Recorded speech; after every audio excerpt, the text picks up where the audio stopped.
ഒരു വൻ പുരോഗതിയാണ്. 2025-26 അത് 50,000 വായ്പയായി.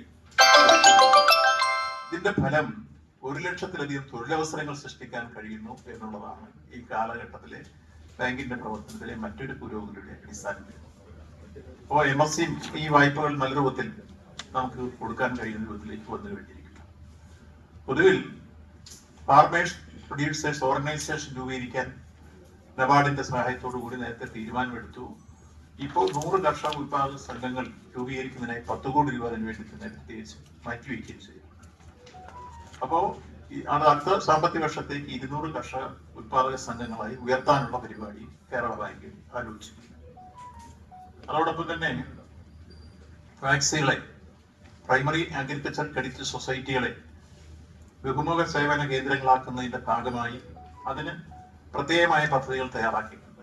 അതിലൊന്ന് അഗ്രികൾച്ചർ ഇൻഫ്രാസ്ട്രക്ചർ ഫണ്ട് പ്രയോജനപ്പെടുത്തി ഇപ്പോൾ നബാർഡ് തരുന്ന ഒരു വായ്പയാണ്. കേരള ബാങ്കാണ് കൊടുത്തുകൊണ്ടിരിക്കുന്നത്.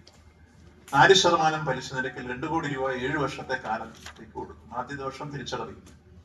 ഇതിപ്പോ നിരവധി പ്രൈമറി സംഘങ്ങൾ പ്രയോജനപ്പെടുത്തി കഴിഞ്ഞിട്ടുണ്ട്. ഇനി കൂടുതൽ സംഘങ്ങൾക്ക് അവസരമൊരുക്കി കൊടുക്കുന്ന രൂപത്തിലേക്ക് കേരള ബാങ്ക് അതിന്റെ പ്രവർത്തനങ്ങൾ ഉയർത്തിക്കൊണ്ടുവരികയാണ്.